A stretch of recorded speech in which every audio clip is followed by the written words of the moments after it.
Within a week of President Donald Trump's inauguration, members of Congress introduced HB 610, the Choices in Education Act. The bill would take federal money that goes to the schools and communities that need it the most and require states to implement voucher programs that allow parents to use it for private schools, religious schools, or homeschooling. Kevin Kumashiro is former Dean of Education at the University of San Francisco and founder of Education Deans for Justice and Equity. He says whether or not this particular bill passes, it's a harbinger of what's to come under President Donald Trump and Education Secretary Betsy DeVos.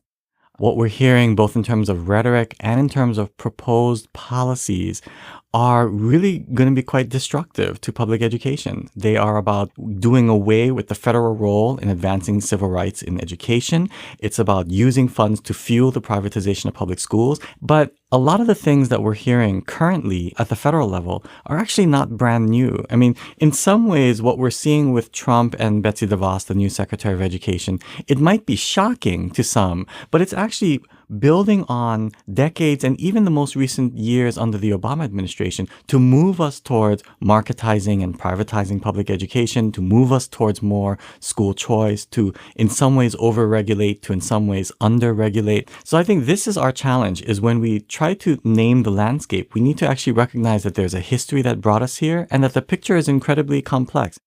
That history takes us to 1965. The civil rights movement was winning the battle of ideas, and in response, Lyndon Johnson had declared a war on poverty. A key part of it was passing the Elementary and Secondary Education Act, or the ESEA. And now, within the past 3 weeks, the House of Representatives, by a vote of 263 to 153, and the Senate by a vote of 73 to 18, have passed the most sweeping educational bill ever to come before Congress.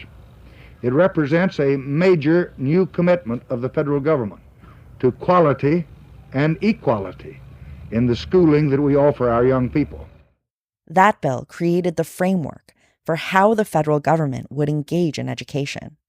So when we study the history of U.S. schooling, of public schools in the United States, we tend to break up into periods, chunks of time.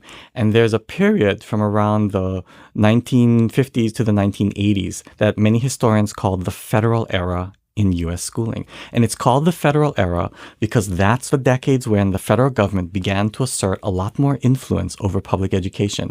It wasn't really about micromanaging. It wasn't about telling states and districts everything that they need to do. It was a very specific role that they were playing, and that is to advance civil rights by leveraging federal funds to push states and districts to comply.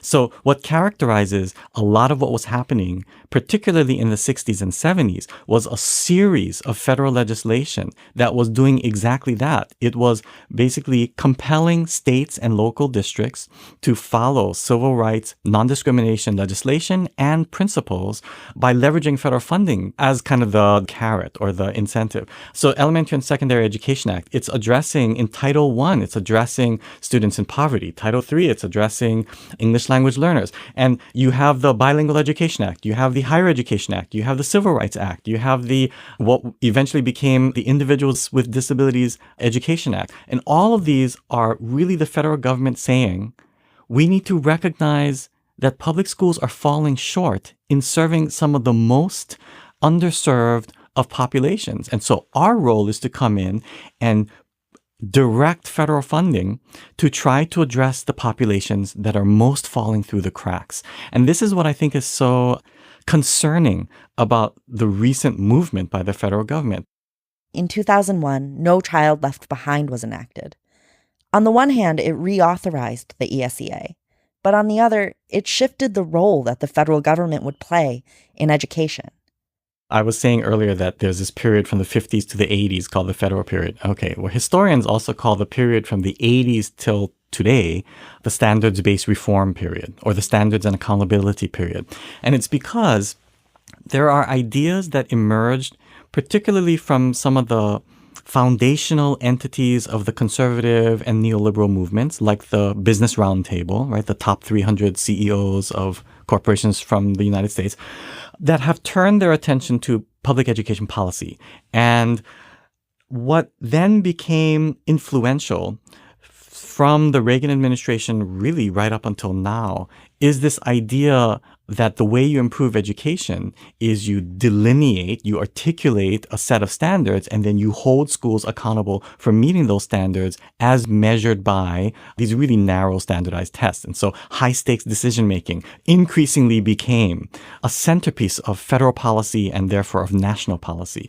And so we were moving in this direction, this kind of narrow way of thinking about, who can argue with having high standards? But you can argue with narrowly defining what those standards are and how we measure, and then what the consequences are.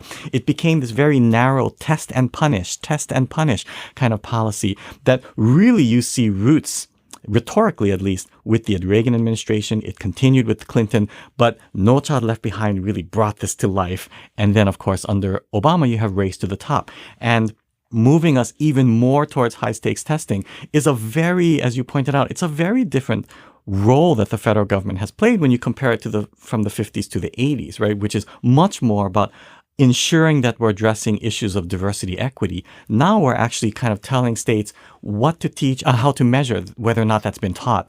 And I think that it is not surprising that when Congress reauthorized ESCA, that was one of their kind of points of obsession, was really recognizing that maybe the federal government has gone too far in the direction of high-stakes testing. We need to change that. Kevin Kumashiro says we're still in this period of standards and high-stakes testing, not just in the United States, but around the world. Globally, this is what's happening in education, right? High-stakes testing, narrowing the curriculum, marketizing and privatizing education. All of these things are interlinked not only here in the United States, but around the world as we look at what some of the trends are. There's a point of hope, which is that communities and the professions are really fighting back against a lot of these changes. A few years ago, when the Chicago Teachers Union went on strike, it got a lot of national attention. But what was interesting was at that very moment, in half a dozen countries around the world, there were other very high-profile professional actions going on by teachers not who were fighting over their contracts, but who were fighting to push back against these really problematic reforms coming down the pipe that they were saying were making it impossible to really teach. In other countries, these reforms went beyond high-stakes standardized tests. As the global recession sank in, governments had less money for public resources and faced pressure to privatize their education systems. Private companies offered to partner with public schools or offer low-fee public education. Some also saw education as a market that they could extract profit from. In the United States, wealthy individuals and foundations directed similar efforts at states and local school districts.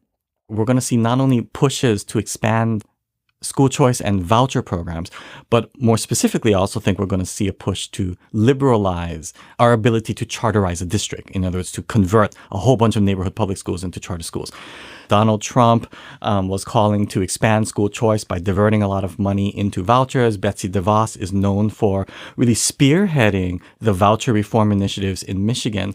And what we're hearing is that there's a series of research reports that was released in the last year and a half that actually tells us that in states where they're experimenting with voucher programs, we now have some very recent and rich data that shows that students who took advantage of the vouchers actually, in many instances, were performing less well. They were getting less education than students in the regular neighborhood public schools. So the idea that everything will improve if you can just treat it like a marketplace where competition is going to drive innovation and hard work, that is not just an objective truth. That actually is an ideology. It's rooted in what's called neoliberal ideology, right? That marketplaces solve all of our problems. The reality is competition sometimes does make us work harder, but anyone who's been in a classroom will know that sometimes competition can so get in the way of learning, and cooperative learning can actually make a really big difference. That was Dr. Kevin Kumashiro in conversation with Making Contact producer Marie Che. Kumashiro is the former Dean of Education at the University of San Francisco and founder of Education Deans for Justice and Equity.